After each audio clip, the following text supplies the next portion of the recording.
안녕하십니까, 김용일 목사입니다. 오늘 이 시간을 통해서 하나님께 영광 되어지고 또 이 말씀을 듣는 우리들의 눈이 열려서 하나님의 법에 기이한 것을 보게 되는 귀한 시간이 되기를 바랍니다.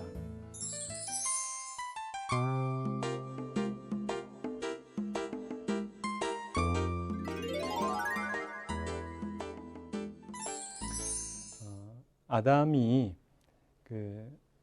한국 사람은 아니었을 거다, 이런 얘기가 있습니다.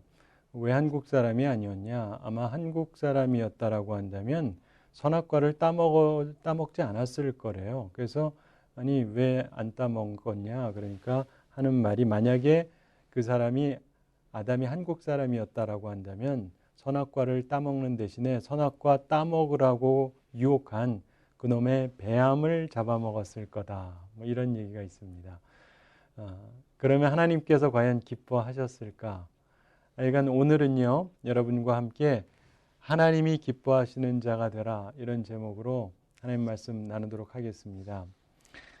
우리가 인생을 살아가면서 헛된 목표를 버리고 바른 목표를 가져야 되는데, 우리의 목표는 하나님이 기뻐하시는 것, 여기에 우리의 인생의 목표를 두어야 됩니다. 오늘 이 말씀을 쓴 솔로몬도 처음에는 젊은 시절에 하나님을 기쁘시게 하는 사람이었습니다. 여러분 잘 아시겠지만은 솔로몬이 젊었을 때 왕이 되면서 하나님께 일천 번제를 드렸습니다.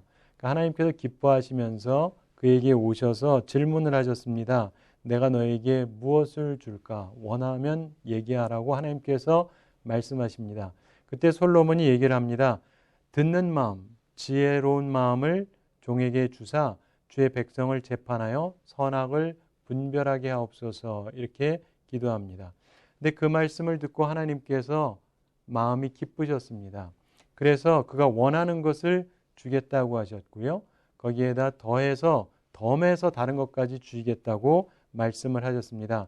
하나님께서 그에게 요구대로 전무후무한 지혜 사람이 되도록 해주시면서 동시에 그가 구하지 않았던 부귀와 영광까지 주겠다고 하십니다. 그리고 더 나아가서 그가 하나님 말씀대로 온전히 살게 된다라고 한다면 그에게 더 나아가 장수의 복까지 주겠다고 조건적으로 하나님께서 약속을 하신 말씀이 나옵니다. 그러면서 그는 실제적으로 굉장히 큰 복을 받았습니다. 그러면서 그가 이 세상을 살면서 지혜뿐만이 아니라 수많은 것을 얻으면서 살았는데요. 그가 받았던 복은 전도서 2장 10절에 있는 말씀에 보면은 함축적으로 그 이야기가 나오고 있습니다. 무엇이든지 내 눈이 원하는 것을 내가 금하지 아니하며 무엇이든지 내 마음이 즐거워하는 것을 내가 막지 아니하였으니 내 마음이 기뻐하였습니다. 이것이 나의 모든 수고로 말미암아 얻은 목, 분복이로다, 이렇게 그가 얘기합니다. 여러분 생각해 보십시오. 그가 자기 눈으로 원하는 것 다 가졌고 마음으로 원하는 것 다 가졌다는 것입니다. 세상 살면서 그래 본 사람이 과연 몇이 있겠습니까? 근데 솔로몬은요, 하나님께서 그에게 기회를 주시는 그 기회를 가지고 자기가 원하는 것을 다 가져봤습니다. 그런데 그러고 나서 그가 느꼈던 사실은 뭐냐면 이것이 다 헛되다라고 그가 느낍니다. 그러면서 그가 걸어갔던 세 가지 길이 있습니다. 많은 사람들이 원하는 길이고 추구하는 길인데 결국 헛된 길. 솔로몬은 성공적인 삶을 살았는데 그 후에 헛되다고 그가 고백했던 세 가지 길을 통해서 우리도 그 부분에 대해서 사색적인 지혜를 갖기를 원하고 있습니다. 첫째로 사람들은 대체적으로요, 교육과 지혜를 추구합니다. 솔로몬도 그랬습니다. 많은 사람들이 지성주의를 최고로 여깁니다. 전도서 1장 12절부터 18절에 있는 내용에 보면은 거기에 대한 얘기가 나오고요. 그리고 전도서 2장 12절부터 23절에 그 내용이 나옵니다. 솔로몬도 지혜를 위해서 그리고 지식을 얻는데 많은 시간을 투자했습니다. 그는 요즘 말로 하자면 최고의 학교에서 최고의 학위를 얻고 가르치는 사람이었다라고 볼 수 있을 만큼 지혜로운 사람이었습니다. 그런데 대부분의 사람들이 이 지성주의를 추구하고 그리고 그것이 나쁜 것은 아닙니다. 분명히 지혜가 어리석은 것보다 훨씬 더 뛰어난 것입니다. 전도서 2장 13절에도 보면 지혜가 우매보다 뛰어남이 빛이 어둠보다 뛰어남 같도다 이렇게 말씀합니다. 그래서 무지한 것보다는 지혜를 추구하는 것이 당연히 좋은 것이죠. 단지 그 길을 가다가 보면요 부딪히는 한계점이 있습니다. 우리가요 지혜가 있고 지식이 있다 할지라도 우리가 깨닫게 되는 것이 있는데 전도서 1장 15절에 있는 말씀 구부러진 것도 곧게 할 수 없고 모자란 것도 셀 수 없도다 이 말씀입니다. 교육이 필요합니다. 그러나 교육으로 다 되는 것이 아니지 않습니까? 가르쳐도 안 되는 게 있어요. 그리고 사람의 부족함은 헤아릴 수 없이 많습니다. 그래서 1장 18절에서 이런 말씀을 합니다. 지혜가 많으면 번뇌도 많으니 지식을 더하는 자는 근심을 더하느니라 이렇게 말씀합니다. 여러분 많이 배워본 분들은 이게 무슨 말인지를 압니다. 예전에 한국 대학 입시에서 전국 최고 성적을 얻고 서울대학을 수석으로 입학했던 어떤 분이 있었습니다. 이분이 서울대를 졸업하고 외국의 아주 유명한 대학에서 공부하러 국비장학생으로 외국에 가서 공부를 했습니다. 근데 어느 날 이분이 병원에 실려갔어요. 왜 실려갔냐면은 자살 미수였습니다. 죽으려고 했었던 건데 여러분 우리가 살아가면서요 똑똑하고 공부 많이 했다고 행복하냐? 그렇지 않습니다. 솔로몬은 지혜에 있어서 전무후무한 최고의 사람이었습니다. 그래서 최고의 지혜, 최고의 지성의 봉에 도달했던 사람입니다. 그런데 그가 느꼈던 것은 그것이 마음에 낙을 주지 못한다는 것이었습니다. 배우는 것 중요합니다. 지혜 갖는 것 중요해요. 그러나 그것으로 우리에게 완전한 낙이 주어지지 않는다는 것을 우리가 기억해야 된다는 것입니다. 두 번째로 솔로몬이 추구했던 것이 있습니다. 그것은요 즐거움이었어요. 쾌락을 추구했습니다. 나쁘게 추구한 것이 아니라 적절한 선에서 추구했는데 그가 추구했던 것은 특별히 두 가지가 있었습니다. 전도서 2장 1절부터 3절에 그 내용이 나오는데 첫째가 웃음이었습니다. 여러분 웃는다는 것 좋잖아요. 유머라는 것 좋고 그래서 그가 웃음을 추구했습니다. 그리고 둘째로 그가 추구했던 것이 있는데 술을 적당하게 마시면서 즐기는 법을 추구했습니다. 여러분 대부분의 사람들이요. 지혜를 추구하는 사람들은 의외로 잘 웃을 줄을 모릅니다. 그리고 지혜로우면서도 웃음을 추구하면서 과음을 하는 것이 아니라 적당하게 술 마시면서 기분 좋은 상태를 유지한다는 것 이것 또한 역시 쉬운 일이 아닙니다. 그런데 솔로몬은 이것을 다 했던 사람입니다. 그래서 2장 3절 초반에 내가 내 마음으로 깊이 생각하기를 내가 어떻게 하여야 내 마음을 지혜로 다스리면서 술로 내 육신을 즐겁게 할까 이런 표현이 나와요. 그래서 과음해서 자기의 정신을 잃는 상태가 아니라 적당한 상태에서 즐기는 것을 추구했다는 것이죠. 그리고 2장 2절에서도 내가 웃음에 관하여 말하니 이런 얘기를 합니다. 웃음도 추구했고요. 그런데 이런 것을 다 해보고 그가 느끼는 것은 2장 1절 후반에 나오는 말씀 보라 이것도 헛되도다. 바로 그거였습니다. 그가 아주 지성인이었습니다. 그러면서 잘 웃었고 적당한 술로 즐기고 그러면 이게 좋은 것 같은데 결국 그가 느끼는 고백은 헛되다라고 하는 고백이었습니다. 세상의 쾌락주의, 즐거움 나름대로 좋습니다. 순간적인 즐거움이 있는 게 사실입니다. 그런데 결국 우리의 마음이 허무에서 벗어나게 해주지는 못하는 것입니다. 세 번째로 솔로몬이 추구했던 게 있습니다. 그것은 물질의 번영입니다. 이게 우리 모두가 추구하는 바 중에 하나지 않습니까? 전도서 2장 4절부터 11절에 그 내용이 나오고 있습니다. 특별히 솔로몬이 추구했던 물질의 번영, 그것은 4절 초반 말씀에 함축적으로 아주 잘 설명이 되어 있습니다. 나의 사업을 크게 하였노라. 솔로몬이 여러 가지 사업, 여러 가지 프로젝트를 크게 벌렸습니다. 그런데 전부 다 성공적이었습니다. 궁전도 지었고요. 그리고 농업 사업도 벌이고 물을 주기 위한 수로 사업도 벌이고 수많은 일을 했어요. 목축 사업도 하고. 근데 전부 다 성공했습니다. 그러면서 엄청난 재산을 축적했습니다. 그의 부는 당대 최고였고요. 게다가 그에게는 후궁이 700명, 첩이 300명 있었습니다. 처와 첩이 1000명이나 있었다고 얘기합니다. 그래서 그의 물질적인 번영은 아주 성공적이었습니다. 하나님께서요, 그에게 기회를 주셔서 사람들이 추구할 수 있는 모든 것을 그가 추구할 수 있게 하나님이 허용하셨어요. 우리가 원하는 게 누구보다 똑똑해지는 거 아닙니까? 그는 누구보다 똑똑해져 봤어요. 그리고 누구보다 즐거운 거 아닙니까? 웃을 줄 알고 적당하게 즐길 줄 알고 이것을 솔로몬이 다 해봤어요. 게다가 더 나아가서 그는 물질의 번영이 있었습니다. 갖고 싶은 것 다 갖고 하고 싶은 것 다 해보고 연애도 하고 싶은 대로 다 해봤어요. 안 한 게 없습니다. 자기 하고 싶은 것 다 가졌어요. 그는 최고였습니다. 게다가 그는 왕이었잖아요. 아무도 그를 금할 사람이 없습니다. 그래서 수많은 일을 하면서 살았는데 그가 나중에 느끼는 것이 뭐냐면 다 헛되다라고 하는 거였습니다. 그는 그의 시위대만 하더라도요, 금으로 금방패로 장식을 하게 했습니다. 그래서 커다란 금방패가 200개, 작은 금방패 300개, 그래서 500명이 금으로 만든 방패를 가지고 그를 호위했습니다. 엄청난 일들을 했어요. 그런데 대부분의 사람들은요, 그렇게 하면은 망합니다. 근데 솔로몬은 망하지를 않았어요. 그는 하고 싶은 걸 다 하는데 그가 그 모든 것을 누릴 수 있도록 하나님이 허용해 줬습니다. 그래서 솔로몬의 삶을 통해서 우리가 배워야 되는 것입니다. 우리가 원하는 것을 다 가졌을 때 결과가 뭐냐? 솔로몬이 얘기합니다. 다 해보고 허무하다, 헛되다. 이게 고백입니다.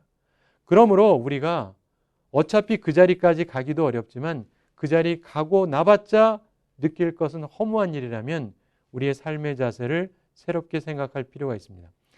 근데 솔로몬이 허무하다라고 생각하는, 헛되다라고 느낀 이유는 중요한 한 가지 때문에 그렇습니다. 결정적인 한 가지 때문에 허무하고 헛된 것입니다. 그게 뭡니까? 죽음입니다. 죽음. 내가 아무리 이 세상에서 지혜롭다 할지라도, 아무리 내가 이 세상에서 즐겁게 산다 할지라도, 그리고 내가 이 세상의 모든 것을 가졌다 할지라도 결국 죽어야 되잖아요. 그리고 우리가 심판을 받게 됩니다. 전도서 2장 16절에 보면 지혜자도 우매자와 함께 영원하도록 기억함을 얻지 못하나니 후일에는 모두 다 잊어버린 지 오래일 것임이라. 오호라 지혜자의 죽음이 우매자의 죽음과 일반이로다, 이렇게 말씀합니다. 모든 것에 끝이 있다는 거예요. 그리고 전도서의 맨 마지막인 12장에 보면 14절에서 하나님은 모든 행위와 모든 은밀한 일을 선악간에 심판하시리라, 이렇게 말씀합니다. 솔로몬은요, 젊은 시절에 하나님을 기쁘시게 하는, 하나님 마음에 흡족한 사람이었습니다. 그런데 나이가 들면서 변질이 됐어요. 그러면서 자기가 하고 싶은 대로 살았습니다. 그런데 그러고 나서 그가 결국 느끼는 게 뭐냐면 한탄스러운 인생을 살았다는 것입니다. 그러면서 그가 깨달은 바는 인생에서는 온전한 목표는 하나인데 그게 뭐냐면 하나님이 기뻐하시는 자가 되는 것이라는 것을 깨달은 것입니다. 그래서 2장 26절에서 하나님이 그 기뻐하시는 자에게 이런 표현이 나오고 있습니다.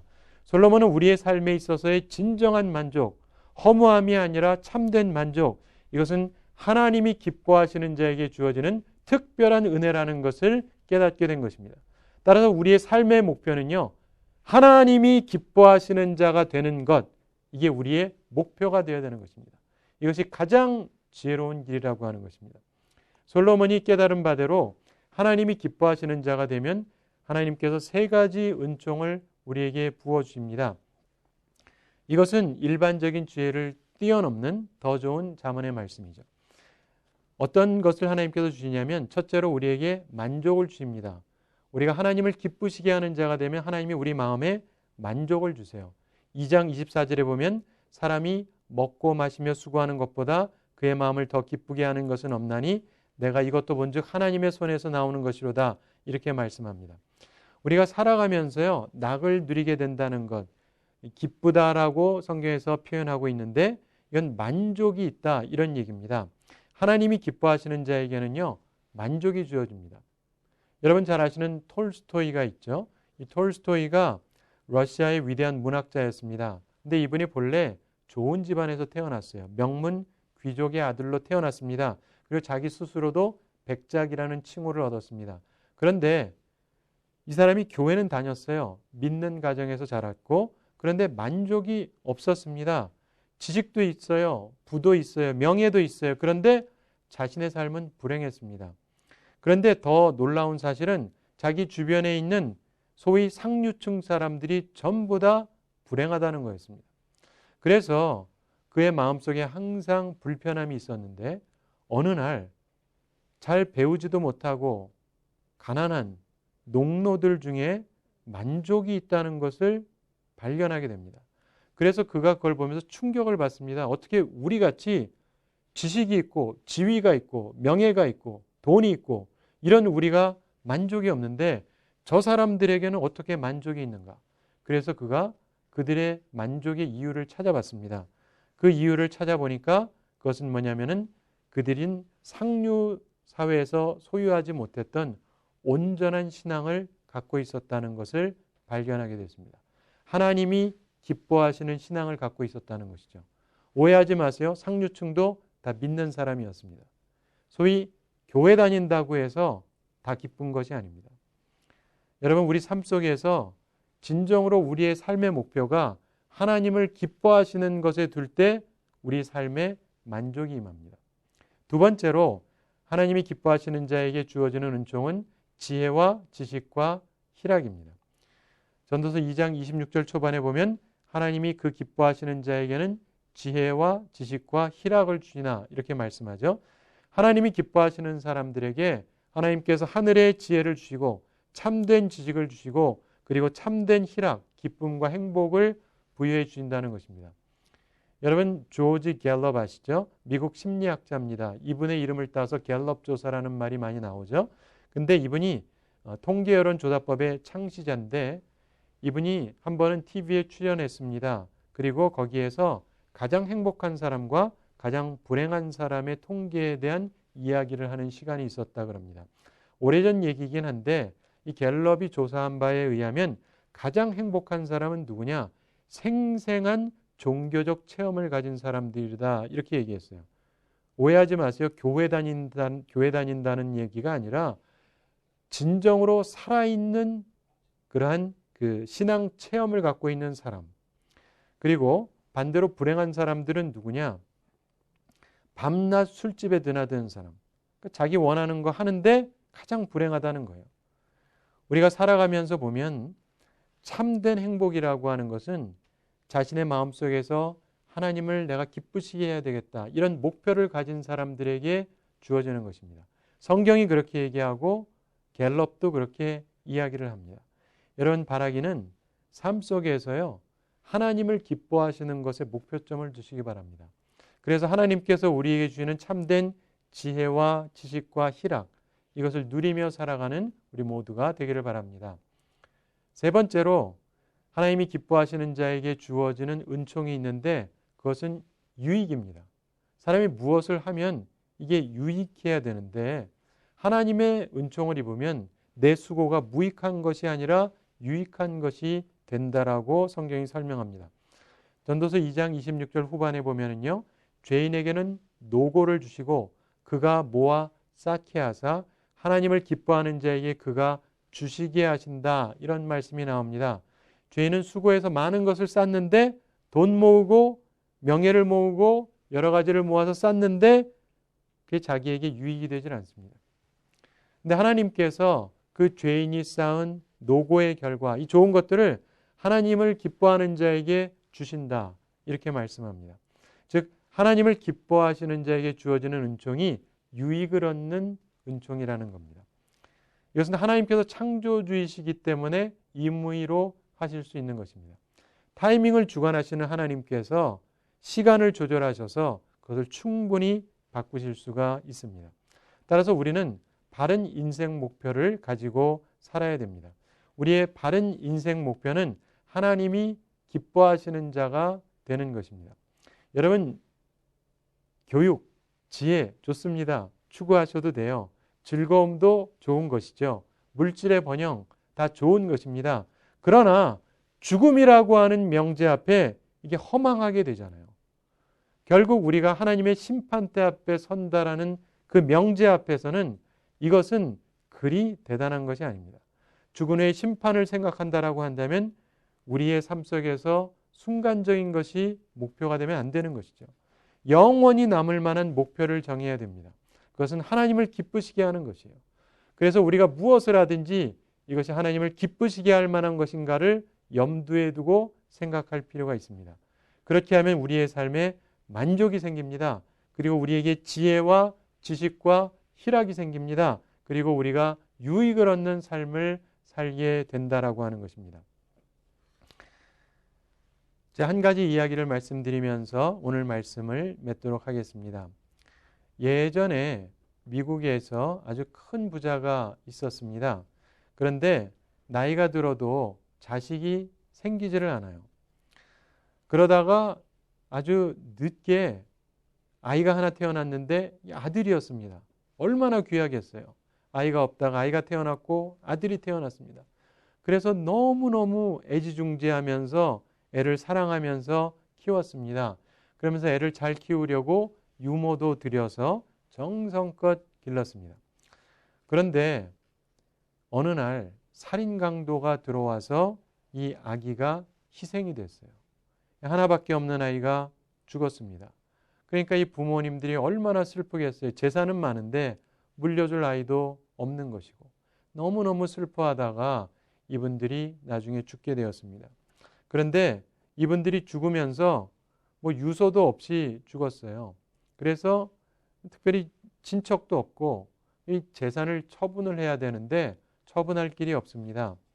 그래서 법정에서 이 재산을 이제 처리를 하게 되었는데 그러다가 하루는 이 죽은 부부의 죽은 그 아들을 키우던 유모 이분이 한 번은 우연하게 어느 이 파는 곳에 갔다가 거기에서 이 아이의 사진이 있는 것을 발견하게 됩니다.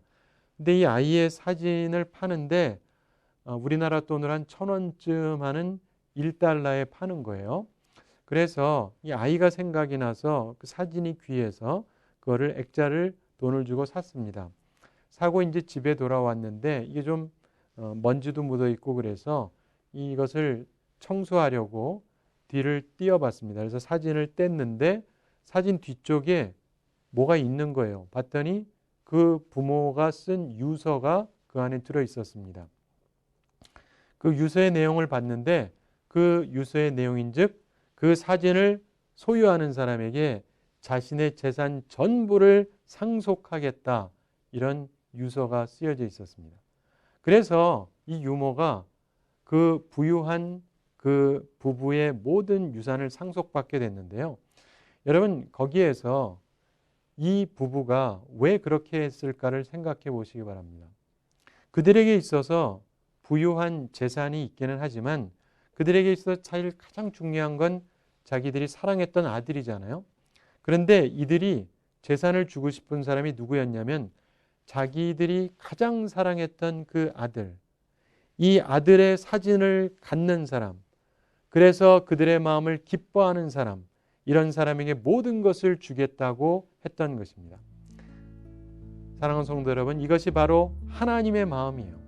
하나님께서는요, 하나님의 마음을 기쁘게 하는 자에게 모든 걸 주기를 원하십니다. 하나님께서는 가장 사랑하는 분이 예수 그리스도지 않습니까? 하나님이 기뻐하시는 분. 바로 그분을 우리들이 마음에 영접하고 그분을 주로 따르는 것이 필요한 것입니다.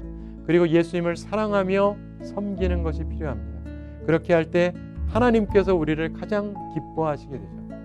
바라기는 우리 모두 예수님을 믿고 영접하고 또 예수님을 우리의 주로 섬기며 따라가는 가운데 하나님을 기쁘시게 하는 사람들이 되기를 바랍니다.